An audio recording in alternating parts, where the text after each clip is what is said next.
a bit of challenges today, but we're here. Yes, How you we're doing? here. I'm good. Thank you so much for making time out.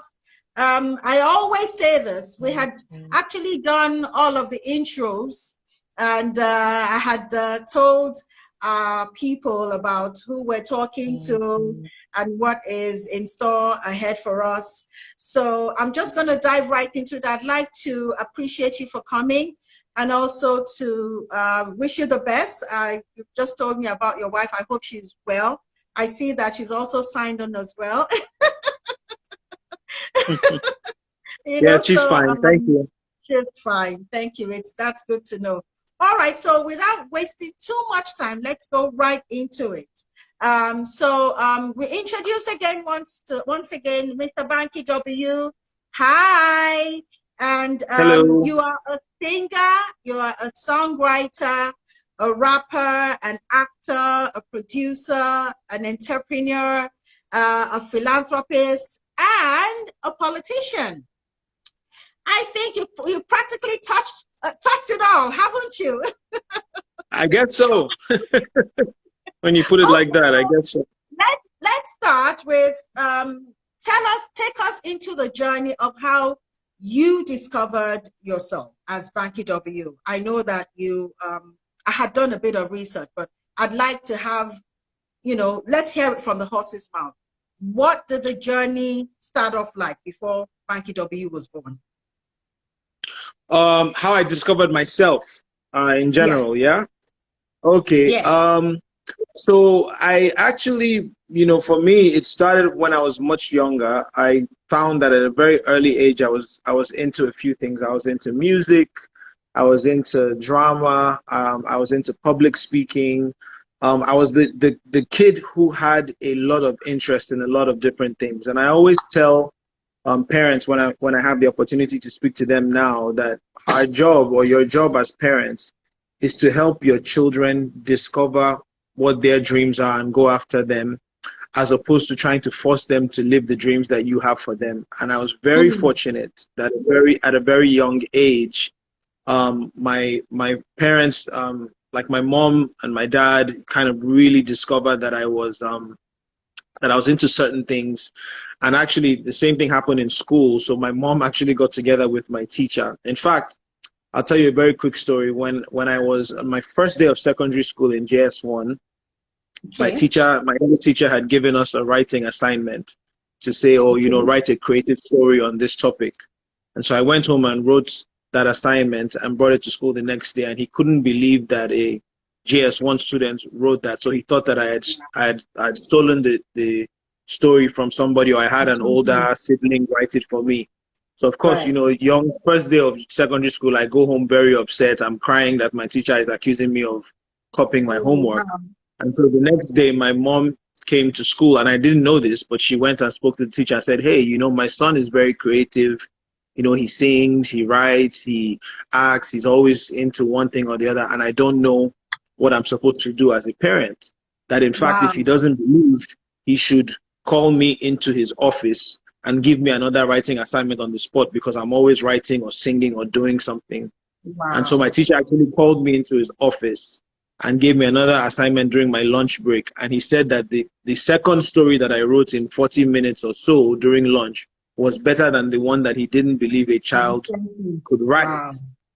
And so from that point on, it was like my teacher, my mom, the people who were close to me kind of conspired together to make sure that at every point I was singing or acting or writing or just having a chance to express my creativity. And many, many years later, as some people would remember the video that I did for Yes No, I actually went back to my secondary school, and the little secondary school scene in the beginning, I shot in the same school. And the news camera was asking my teacher, and he said, the thing about me that he realized when I was very young was that, this was somebody who was very creative in a lot of things. And if I had become anything in this world, I could have become a rocket scientist. Anything that I had done in this world, if I had stayed away from being creative as a teacher, he would have been disappointed, because he knew that that's what I had a gifting for. So I think it's very important for parents and teachers. Everything that I do now as an adult, I can trace back to when I was in secondary school. The music, the movies, the speaking, just the knack for being creative and being entrepreneurial. I can trace all of that back to my secondary school days. And that's what set me on the path to becoming who I am.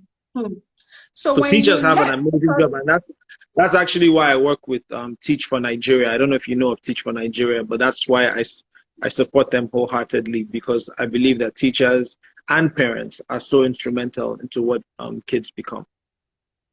That's if the teacher is able to work closely to identifying what Absolutely is inherently available or inherently placed in the life of that child, isn't absolutely it? absolutely Yes. yes. So with the Teach for Teacher, do you headhunt? Do you spot talent? What do you do with them? Oh, with Teach for Nigeria, I am an ambassador, so I help them in raising awareness, in raising donations, in encouraging the teachers. They have thousands of teachers that they train. What they do is every year they go after, unfortunately, in a place like Nigeria, some of our brightest minds get out of university and they can't have jobs. So what Teach for Nigeria does is they provide fellowships where we say, hey, you know what, you're just coming out of school. If you don't have a job, come here. We'll train you to be a teacher, and we'll place you in schools that are partnering. We're partnering with state governments around the country to have teachers going there and just reform the way that our kids are being taught. And it's been a very successful program. We're still trying to grow it, but it's something that actually goes on around the world. But Teach for Nigeria, shout out to her. Name is Folawe. She's the one that heads it up, and I just that's one of the various initiatives that I support. Yeah. So because one of the things that we're doing on this platform is opening up the space for the young ones to understand where they can direct their talents. So for some people who have a knack to teach, are you saying that they can make inquiries with Teach for Nigeria? Absolutely. Absolutely. Okay. Just look for Teach for Nigeria on Instagram or on any of the social media platforms. And there's information there. I do believe that the fellowship for this year probably is already selected, but it's something that happens at least once a year. But if all the information that they would need would be on the Teach for Nigeria social media handle, so they can definitely go check it out. Fantastic. Thank you so much for letting me know that. I will make more research and then get back to the populace about that. Okay, so that was a little bit of a diversion, but that was a good one, So I know that you grew up, your early days early years was in the US, and you came back to Nigeria. Were you able to balance both, or was it for the fact that you left at a very early age? It still didn't make so much of a difference coming back to Nigeria, and how you were able to settle in and still find yourself? So I actually was born in the US, and then I moved back to Nigeria when I was about 4 or 5 years old. Lived here until I was 18. Then went back to the US, went to university there, studied industrial engineering, graduated, started working for an engineering company in New York City. And then in 2008 was when I moved back. Now, prior to that, I would say probably when I was in my second to third year of university was when I started, for me, I mean, growing up, I always knew that I wanted to be involved in the arts and in entertainment and all of that. But I also knew that it was something that it was my passion. So I could do that in my, in my spare time while I was still getting a degree, because at the end of the day, it was important to me that I don't end up broke. So I was like, if the music or the movies don't work out, at least I should be able to get a job. So my education was very important to me. And so, but then I realized when I was in university that I had gone a certain amount of time and I had never even set foot in a recording studio. So it was while I was in university that I stepped into a studio for the first time. And, started making music. That's actually where we formed the company EME. Shout out to my business partner, Tunde Demure, and another partner, Tino, at the time. We just kind of got together and said, hey, let's put heads together, put our little money together from the odd jobs we were working in university, And, you know, at the time, the company was only worth, it wasn't even worth the paper that we did the registration for the company on. But, you know, at the end of the day, that's what faith is. You just take the first step. You know, you never really know where you're going to go, but you just start working. And so for us, we started then. I was still in New York at the time. And when I graduated, I had a job. But, you know, when you're not doing what God has called you to do, when you're not fulfilling purpose, when you're not chasing after your dreams, it doesn't matter what it is you find yourself doing. It'll never satisfy. You'll never feel fulfilled. So I graduated. I was making pretty decent money for a fresh graduate, engineering graduate. But, you know, every day that I would go to work, I would feel like I wasn't, I was missing it, that this isn't where I was meant to be. I was meant to be doing something else. And I tell young people all the time, it's not so much a pay thing as it is a purpose thing. For me, I just knew that my purpose wasn't in sitting at a desk doing engineering work. It was something else. And so at the time, I think it was 2007, I kind of, prior to that, I had met like the Banj, Two-Face, LD. I was the Nigerian in America that would open, like when Two-Face would come to perform, I would be the person that would open at the show. The Nigerian reunions and the Nigerian Entertainment Awards in America, you know, I was kind of coming up, you know, on that level. And, you know, I think meeting LD really was what changed my life. And I know you're speaking with LD tomorrow, but LD, you know, over the years, he's been like a brother to me, really. But in the very beginning, he was so much of an inspiration in just showing me what was possible in combining my Nigerianness and, you know, the exposure that I had from being abroad and just making the kind of music that I wanted to make, but making it in a Nigerian way. So that really, meeting LD, I think really changed everything for me. It just opened my mind to what was possible. And so I started kind of seeing what was happening back home on the music scene. And then in 2007, I took a leave of absence from work. I came back to Nigeria for 6 weeks. My sister was getting married. So I came to help out, but I really also came to just see what the scene was like and see, you know, my family didn't live here anymore.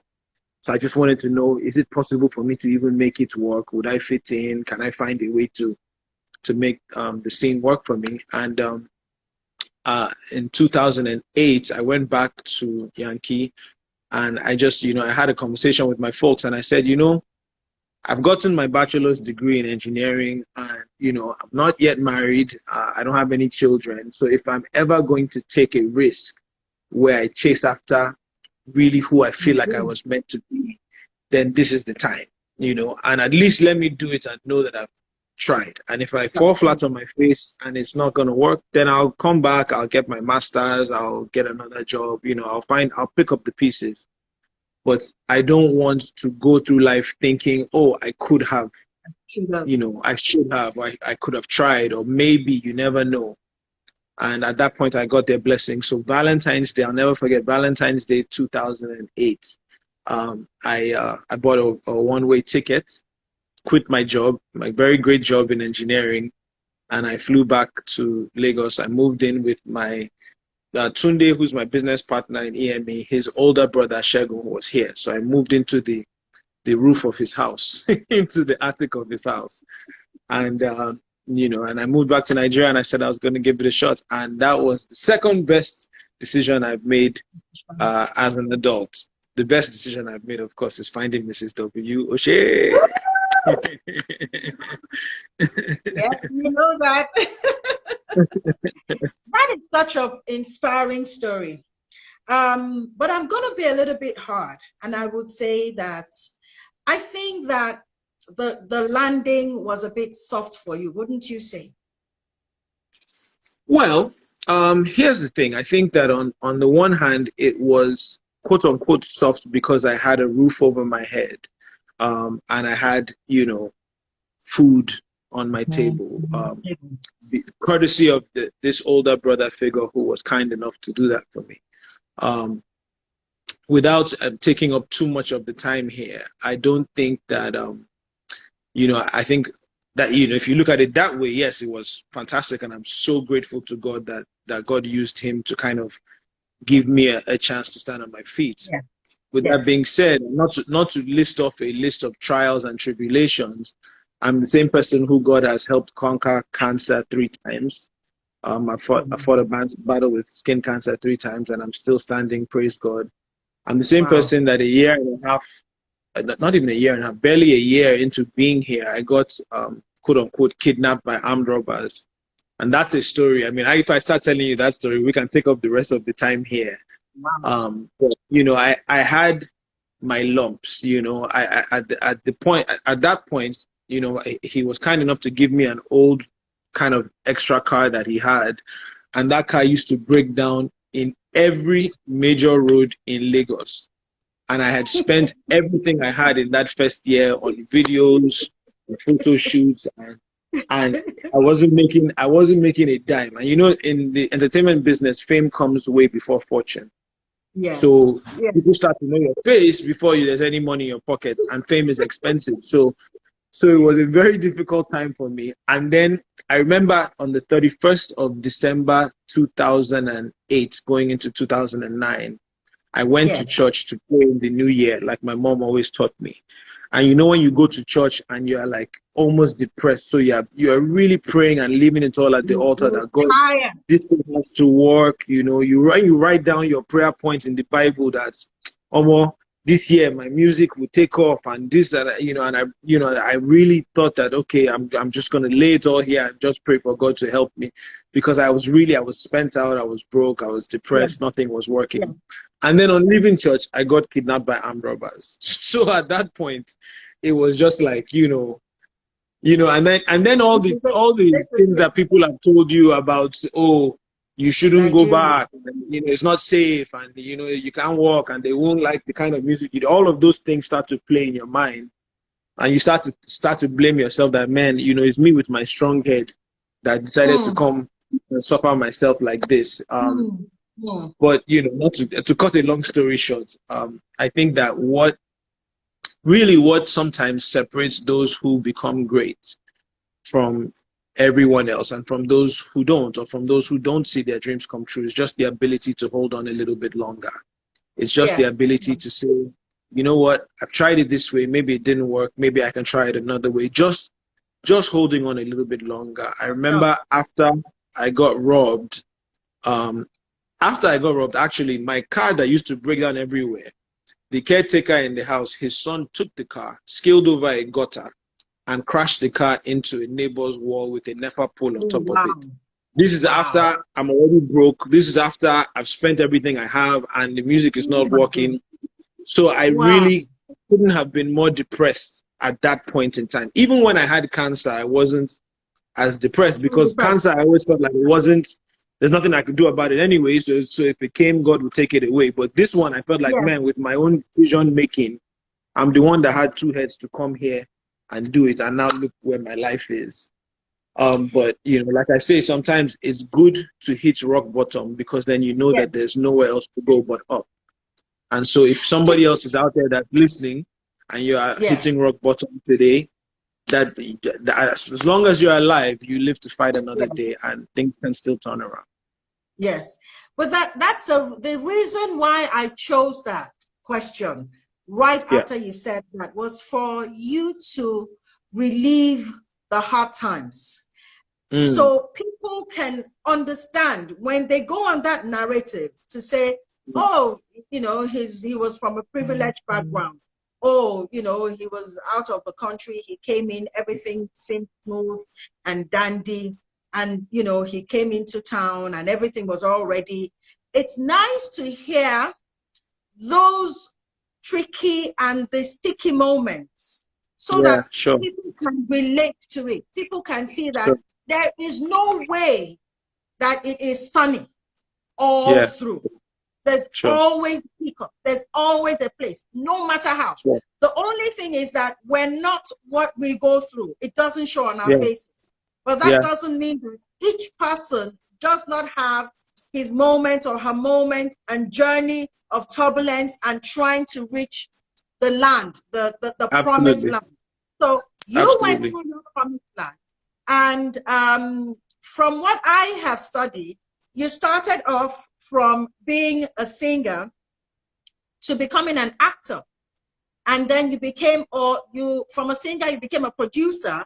And I'm going to ask, you know, when you started to pick up as a producer, I know the first hit that came in, you know, how did that come through? And then was it for you to become a producer and then you thought about acting? I'd like to understand the procession, the progression into each of the capacities that you have gone into, basically. So at what point did you get that breakthrough? Yeah, so for me, I think the one of the driving forces or the driving ambitions of my life is growth, is the desire to grow, the hunger to grow, to expand. I believe that God created us to have dominion and to multiply and to just extend, you know, manage the resources he's given you, but to do more with it. And so one of my favorite scriptures in the Bible, not to get all, you know, pastoral on you, but one of my favorite scriptures in the Bible is the one of the talents, you know, and Jesus tells this story where there's a master gives one servant 10 talents and he gives one 5 and he gives one 1. Yes. And he goes away for a while and leaves them with the talents he's given them. And the guy with 10 talents goes, invests those 10 talents and comes back with 10 more. And the guy with 5 talents goes, invests the 5 and comes back with 5 more. And the guy with 1 just keeps the 1 talent that he was given. Yes. And the moral to me of that story was that if all I ever do is return back to God what I was given, I didn't do anything extra with it, then that's failure. It means that I did, you know, that you know, settling for what you've already been given is not enough. And so for me, it was like, you know, in fact, the reason we called it EME, Empire Meets Entertainment, was because right from the start, we were just, you know, rough behind our ears, boys in university, but we had decided that we took like Jay-Z and Rockefeller and Rock Nation and what they were doing over there at the time and said we were going to model ourselves after people like that because we intended to build an empire. You know, we didn't know how we were going to get there, but that was the intention from the start. And so as soon as my music picked up enough where I was quote unquote successful, I had a couple of endorsement deals, I started making some money. The immediate thought process for me and for Tunde was that, hey, okay, now who can we help? You know, we're here, but who can we open the door for them to use us as a stepping stone to their own success, you know? So immediately we went into becoming record label executives to help other people, you know, help their dreams come true as well. And then the minute that's, you know, kind of leveled off and started doing good, we said, okay, can we take the company and convert it into an agency and start doing advertising and marketing and, you know, working with other companies and working with a host of influencers. And then as that started happening, we turned our attention to the movie business. And I've been very blessed and very fortunate to have worked with my wife first and foremost, who's my acting coach. Shout out to Susu. But also with some of the best movie producers, everybody from Film One to Anacol to Ink Bloods to Ebony Life with Auntie Mo.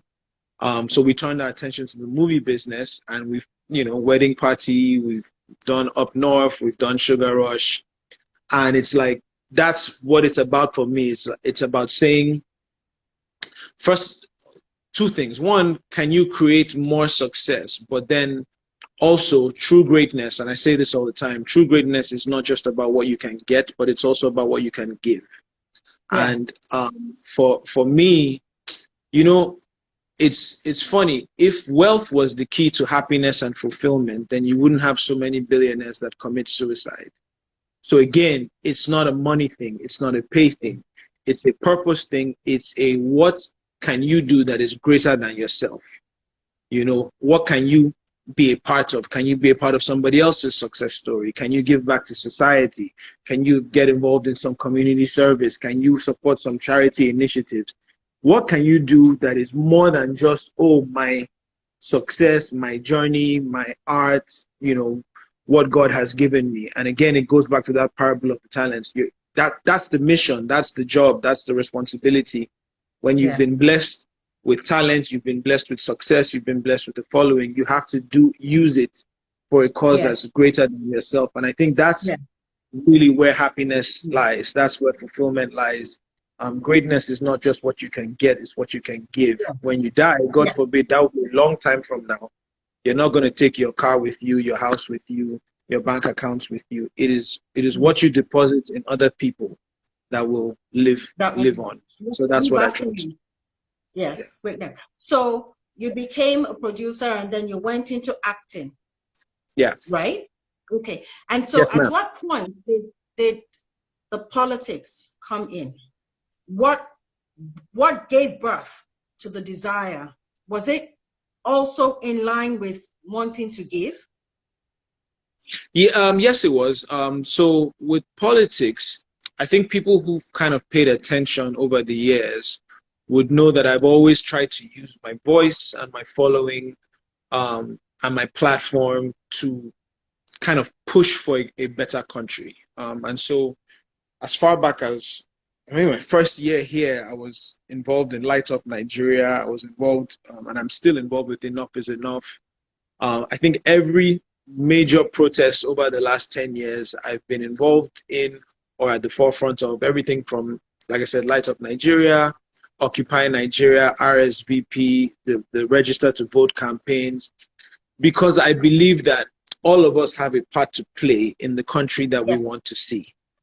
Yeah. I think that unfortunately, as a generation, we fall into this thing of just talking or just tweeting or just pointing fingers at people that we feel are doing it wrong. But then we don't actually, talking about the problem is fine as long as you're going to move past talking about it to doing something, and unfortunately, too many of us are content to stay in that place, I mean, even now with all of the injustice that's happening around the world, for most people, it's a hashtag, it's a post, it's a tweet, and then you move on, and then life goes on. And I honestly feel like with Nigeria, part of the reason that we are where we are is not just because we've had decades of leadership that hasn't been quite right. We've also had decades of citizen apathy, where the citizens themselves, are not just, are not motivated enough to, we won't even register to vote. I mean, more people vote in Big Brother and get riled up about Big Brother, who's, God bless the young people on Big Brother, and there's no shade to them, but why are we so much more concerned about them and the way that they live their lives than our representatives and our senators and our House of Assembly members? And again, it's not just about the presidency. You look at the numbers for your National Assembly, and you realize that these seats are being won with 10, 15, 20, 30,000 votes in constituencies that have hundreds of thousands of people, because people just don't show up. And then you wonder why things are bad. They're bad because the policies are bad. Either the policies are bad or the policies are not enforced. And the people to enforce them are the people that we don't even know. I speak to young people all the time. I'm like, do you know who your representative is? Half the time they don't even know. And then you wonder why it's bad. It's bad because we've turned a blind eye to who we've allowed to get into office. We don't hold them accountable. It's unfortunate that sometimes during election season, people who should be in jail or in exile are the people you see on the campaign posters all around the country. And so I think that, over the years, I've protested, I've spoken at conferences, I've engaged young people, I've gone on register to vote drives, I've tried to use that platform. But then at some point, it's like, okay, so who am I waiting for? I mean, who am I waiting for to say this? We need different people there. We need people with vision. We need people with character and integrity and competence. You look at the fact that the National Assembly is very content to pass a budget that says they're going to spend X billion on renovations of their complex. Meanwhile, education is where it is. Meanwhile, we can't get a gender equality bill past the second reading in the House.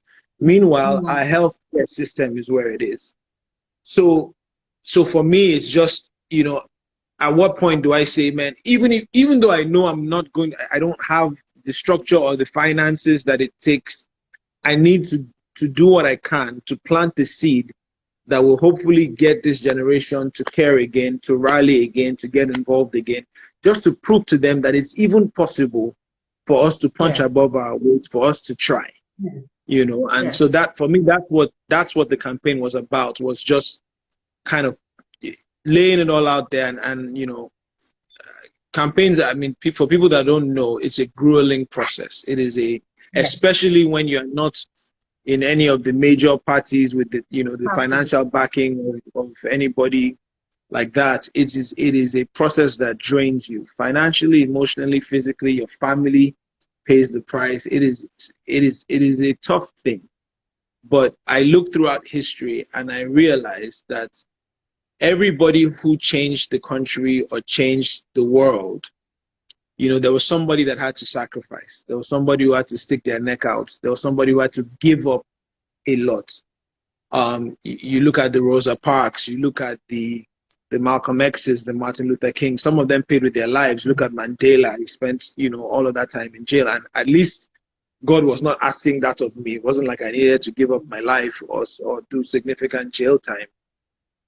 But if it meant sacrificing some income and sacrificing in other ways just to be a part of the change that I want to see, then it was worth it for me. And that's why I went into politics. It wasn't so much about the next election. It was about the next generation.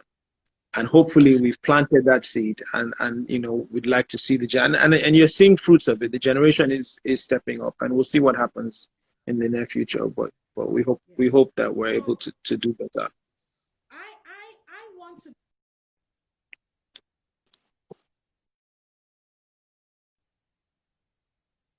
I can hear you now.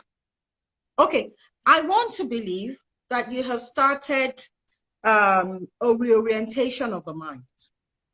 And I also want to believe that there's been something reawakening in the minds of people. Of course, there's been various conversations as to why you have gone as far as you were able to, even though you didn't win in that constituency. And that is clearly because you have a strong level of influence in the space that you have engaged. Okay, so might I ask, is it something that you would be looking into or that you would consider, bearing that you have actually scratched the surface and you know, would like to take a chance again? Well, my honest answer to that question is that I don't know. Okay. And that's because, like I said, that campaign process, it is a very grueling, draining process. And if I was going to go again, I would need to talk to God about it. I would need to talk to my wife about it. I would need to talk to a few other people as well. And then I would need to be sure that the lessons that we learned from the last time around were able to apply. And here's the other thing. I think that, how do I say this? I don't think that I need a seat per se to still represent my community. I represent my community every day. I mean, you see what we're doing with the Lekki Food Bank. Thank God for that, and the community that has rallied around us. With what we're doing with the Banky Wellington organization, with the various initiatives, Teach for Nigeria. In healthcare, we work with the Pinko Cancer Trust Fund for cancer patients. So if I wasn't going to do all of these things, then I never deserved a seat in the first place. You know, I think we need, as a country, we need to start requiring of people that we are allowed to get into office to say, you should be doing the work regardless. Whether you win or lose, this should be something that we see you involved in. And so, even though I don't have the seats, I'm doing the work to the best of my ability. And whether or not I decide to campaign again, I will continue to do the work. I will continue to represent my constituency, my people, my country to the best of my ability. And I will always be a voice that says that Nigeria can be better, and hands and feet that will get out and play my role and do my own work in trying to make the country what I think that it can be. Now, whether I would actually go for a campaign again in 2023, I don't know yet. Like I said, God first, then my wife, and then a whole bunch of other people, and a lot of analysis has to go into that. So I'm not sure. But I will always do the work. That much I can promise you. Okay, so here it is. You're doing the work, and it's already become a daily thing. You have built presence. You have built data. People in your constituency already know what you're doing. The social services that you provide already is speaking for you and have spoken for you even before now. So I think that you already have a platform. The thing about these things, especially with politics, is there's a platform, there's a following, there's a base. Do you understand? And I must be honest with you. You have said a lot of things that are very profound. Not until we get to that point where we're ready to stick out our neck and demand something for the people that we have thrown ourselves to be responsible for us, nothing is going to be done. And I do not ever think that it's going to be a sexy move. I don't think that you've got to be idealistic in the process. And I'm talking because, you know, you must know that I have also gone, I understand a little bit about how this goes in that industry, but I don't think that you have to have everything all sexy, all put together before you can try it again. Yes, I totally agree that you should be able to, you must pray about it. I totally agree about that. But trust me, if God didn't want you to do it, you wouldn't have a burning desire to do it. You wouldn't. Well, thank you for the feedback. I'm sorry? I said thank you so much for the feedback and the encouragement. I'm grateful. Yes, it's something keeps nagging.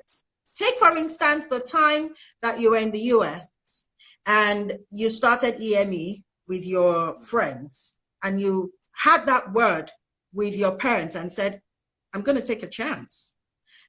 And you had a good job going for you. Did you wait for God? Did you pray to God about it? Did you wait for a sign? Oh, I prayed. Okay. You prayed. Okay, I always pray. I'm a praying man. Did you get a burning bush answer? Well, you know, like I said, I'm not saying that I'm not going to do it, but I couldn't tell you definitively that I am. But we'll see. Let's leave it at that. But I do appreciate the encouragement and the advice. Yeah. And as I'm here talking to you, my wife is hiding in the corner looking at me with a side eye. So as I'm sure you know, there are a lot of conversations that will have to happen in-house before any such commitments can be made. So let's just leave that one way. When you are called to leadership, and I can tell you for a fact with the person who is the governor of Lagos State today, that he had no clue he was going to be in that seat, at least, you know, a month towards. But did he think that if he was in that seat, he knew what he was going to do? Absolutely. He had thought and he had romance and he had reminisced and he had thought about, what if I'm in this space? What if I'm able to do something? What would I do? He's somebody that talks about his children and how his children are always calling him out for him to be accountable for actions that he takes. Do you understand? So it starts, that's the beginning. It starts from somewhere. Those seeds don't just jump into your mind. Those, you don't, the Nelson Mandelas and the Jesse Jacksons and all of the people who have pushed this the policy and the things that is for freedom, they didn't just wake up one day. It was a touring feeling inside of them. Absolutely. And unrest that they couldn't quiet. They couldn't silence it inside of them. And it kept them going. And, you know, with hope that they would be able to get some breakthrough. So I really, really think that more than anything, you have scratched the surface. And I don't think that you should just take that for granted. Whatever it is that you're doing right now, I still think that you're still building up into something. And thank you very much. I just pray and I hope that, you know, you will, because we want our young ones to come up. We want them to rise up.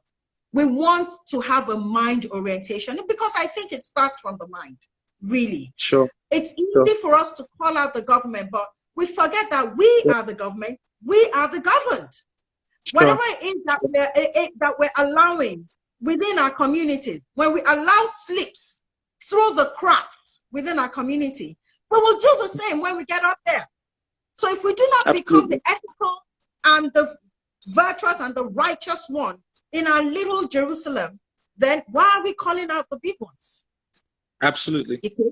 I agree with you 150%. Yes, yes. I'm not going to go too much into, because I don't want to go all political on you. That's all right. That's okay. For the young ones. So COVID-19, as it is, has especially made the dependence of creative and the music industry on communal gatherings hyper invisible.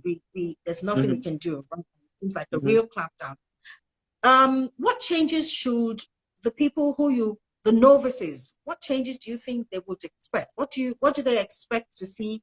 And how can they prepare themselves for the various levels for them to get visibility? What do you think? Okay, so so I do believe that we will sooner than later we will get to the point where we're able to gather in some way again. So I do believe that there are going to be some changes. There are going to be some new rules and restrictions in terms of disinfecting places and hand washing rules and distancing people, and this is not just for people that are doing concerts. It's for sporting events. It's for churches and mosques. It's for any kind of gathering. So I do believe that we're probably sooner than later, we're going to get back to that space. However, while we are here, I think that the easiest answer to that is for people to kind of think outside of the box and get creative in using the digital space. The digital space, luckily for everybody, there's so much you can do right from your home, right from your phone or from your camera or your computer. And so, but the challenge that people need to be aware of is that there are now so many people trying to do these kinds of things that you have to find a way to create a niche for yourself, to separate yourself from the pack. I mean, this is a perfect example. We didn't do too much promo, but here we are talking to, on average, somewhere between 160 to 200 people. Now, if we were going to have a meeting in person, this would have cost us so much more in terms of logistics and rent and food and entertainment and all of these things to gather 200 people together. But here we are chatting, having a very insightful conversation on a Friday night. We've got 200 people or thereabouts, 150, 200 people listening to what we're saying. So the digital space allows for endless possibilities. I think the challenge is, how do you create a niche for yourself in this space so that you stand aside from the pack, and so that people are paying attention to what you want to do? And obviously, each artist is going to have to answer that question for themselves and figure out a strategy for themselves.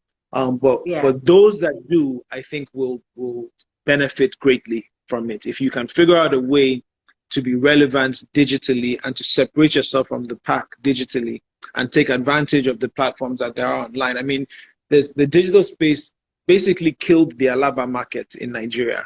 If you realize, anybody that was still trying to get into CD, and there were people that were still trying to get into printing CDs and all of that just a few years ago, and they didn't realize that business was dead and gone. The internet took it over. And so it's the same thing now. Now you have YouTube, you have iTunes, you have Spotify, you have SoundCloud, you have Zoom, you have IG Live, you have so many platforms online that you can take advantage of that are just at your fingertips. It's just about thinking outside of the box and how to make them work for your advantage. And I think that's what, not just artists, really. I mean, I'm in business, I'm in the food business, I own Suya Bistro. Business owners are going to have to do the same thing. Business owners are going to have to do the same thing. Everybody's going to have to figure out, say, in this new normal, how do I get my business, not just get my business to survive, but get it to thrive in this space. So how does it work with royalties in the music industry? Is that effective for Nigerians, for Nigerian singers, Nigerian practitioners? So the collecting society issue in Nigeria has been a terrible, terrible state of affairs for a very long time. Um, I'm sure people probably know a little bit of the story behind MCSN and then COSON, and even COSON now is embroiled in all kinds of scuffles, and it's just a mess, you know. And it's unfortunate that we haven't been able to get this collecting society and this intellectual property situation to work. I do think that really, you know, the stakeholders in the business need to come together, and I can tell you that behind the scenes some of these conversations are currently ongoing. So we're speaking to ourselves, you know, we're trying to gather ourselves together, we're speaking to the government, we're trying to lobby the government, we're trying to get some help, because guess what, if we can fix this business of collections and publishing and royalties, then even the government would benefit from it, because now they can tax royalties at source. They can tax publishing income at source. That's how it works around the world. There's literally billions, and it's not just for the artists. It's not just for the government. It's for the producers. It's for the engineers. It's for the entire ecosystem of the music business to do better. But we've got to pay attention to it, and we have to be intentional about putting in the structure that would allow it to flourish. We have to be intentional about using technology. You know, we have to be intentional about using software to track, so that it's not just COSON banging down the door of a radio station saying, hey, you owe this amount, you know, arbitrarily. You know, now you can say, if we're billing this amount, it's because there's an agreed upon rate or scale of rates, and it's because we know that MI's song was played 20,000 times because we have the logs using technology to do that. So really, that's where we have to go. And we're in the middle of those conversations now. So I don't want to say too much. But I hope that we are the generation that fixes this thing, not even so much for ourselves, but for the future of the business. You know, it's unfortunate, for the coming guys. Again, it's about the next generation, because for a long time, and until fairly recently, thank God for iTunes and YouTube income. But if you put that to the side, a lot of artists are only as well-to-do as their last hit song or their last performance or their last endorsement deal, which in some other parts of the world, those things are like the cherry on the cake or the icing. You know, it's the royalties, it's the publishing income, it's your radio play, it's your video play that really gives you that gift that keeps on giving, that takes care of your children's children. There's a reason the Beatles estate was worth $1 billion. There's a reason Michael Jackson is worth what he's worth even in his death, because intellectual property is valuable. You know, it's just that the mindset of the country is so archaic because we're not used to it. So nobody would go and take a house and set up their office or move in and start living there without paying the owner of the land or the building, because it's real, you can see it. But intellectual property works in the same way. There shouldn't be anybody that is exploiting Nigerian content without paying a fair, decent rate for it. You have artists and producers who have changed culture and changed Nigerian history and given of so much of themselves. You know, some of the greatest musical works that exist in Nigerian history, and the people that made it are suffering, and their children are not going to benefit from it simply because we can't get this collections, this royalty, this publishing business to work. But like I said, you know, those conversations are ongoing. We're working on it behind the scenes, and I'm praying, I'm very hopeful and very optimistic that we're going to be the generation that changes that. I pray so too. I have had discussions with Oke Bakassi, and I felt very sorry when he said to me that people would record their shows or their concept or their ideas while on a show, and they would throw it on YouTube, and Oh yeah. they would get paid, and they would pay no credit to the Yeah. owners, to the ones who actually own the intellectual property. It's really sad, and I wonder if you're getting any headway, because I think in the music industry, you guys seem to have some edge. I don't know, maybe it's because the frontliners had, broken the barriers and at least established some form of foundation for you guys to leverage on, the Kenny music and, but is there any reason why this collaboration cannot go any wider into the movie industry and the comedy industry, what it is that you think is behind that you're working on? Yeah, I think that it definitely needs to spread to be not just music, but the way that these things work is that the music industries association cannot kind of collect or focus on the other art forms. That's just not the way that it works. So it's so the music content guys kind of have to get their own house in order. The movie side, which I'm also a part of. I mean, you talk about what OK Bakassi told you. Yeah.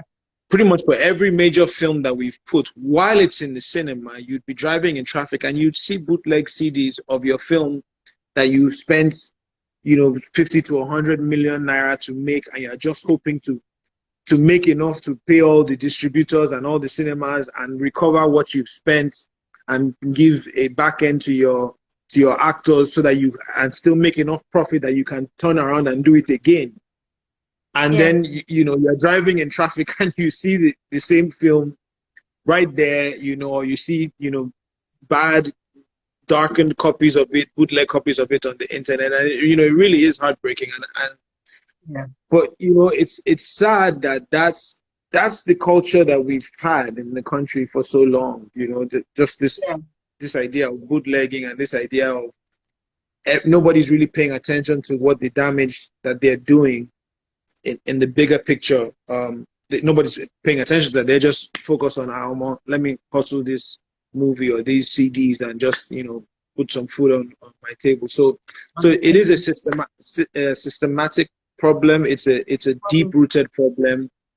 It's something that from the movie side to the comedy side to the music side to even the fashion side, across the board, it's something that needs to be fixed. I'm heavily involved on the music side in terms of what we're working on.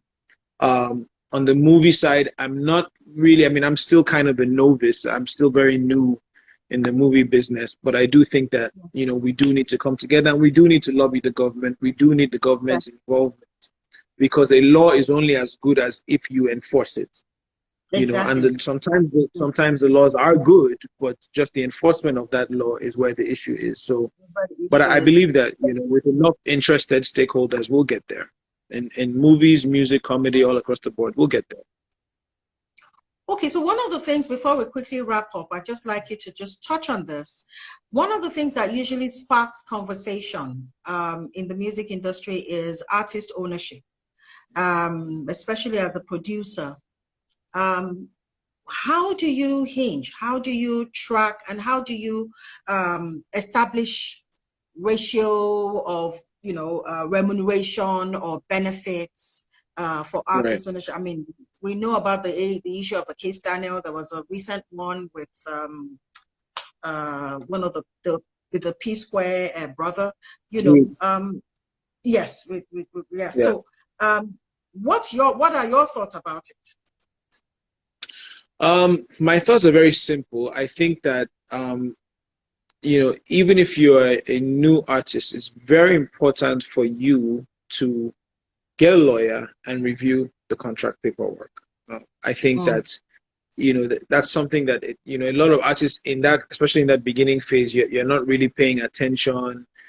So definitely get a lawyer. Definitely review all of the contract paperwork so that you know what it is that you're signing up for. I think also, unfortunately, I think the labels suffer, and they get a bit of an unfair treatment sometimes, because people just automatically always assume that the label is trying to take advantage of the artist. You know, Is that a when an universal artist, thing, or is that a Nigerian thing? Sorry to cut you. Is that a pardon universal me? thing or a Nigerian thing? I think it's human nature to assume, or well, to root for the underdog. Unfortunately, some people don't really understand just how much of an underdog a record label can Yeah. be. And so, you know, and then also, you know, music is a spiritual connection, you know. So when fans fall in love with an artist, you know, they automatically, you know, they carry the artist's matter on their head, and it's a beautiful Yeah. relationship. Unfortunately, labels in Nigeria are weakened institutions because, again, just like we were talking about earlier, the structure isn't there, the Yeah. finances aren't there. So, you know, it's very tough for labels to survive and, you know, invest in the next person, and then just deal with all of that. So, you know, people always tend to want to make this thing out to be like good versus evil or black and white, when it really isn't. It's just, you know, it's a bunch of people just trying to make it work. And I think that that's where reviewing paperwork comes in. That's where contract paperwork comes in. That's where just everybody really trying to be decent and making sure that nobody's walking away suffering, but everybody's walking away with, you know, something to walk Yeah. away kind of Yeah. happy. Yeah. So I think, again, it all lies in the paperwork. It all lies in what you agree on, you know, and that's And why. also from the government perspective, to establish proper regulation and policies that can guide Oh and yes, create absolutely, that absolutely, education. Yeah, yeah, absolutely. yeah. Okay. When you had Wizkid on your label, Mhm. did you know that he will be a talent that will turn out this big? How do you get, do you, when you when you spot your talents, can you get the feel that this is going to be a big one?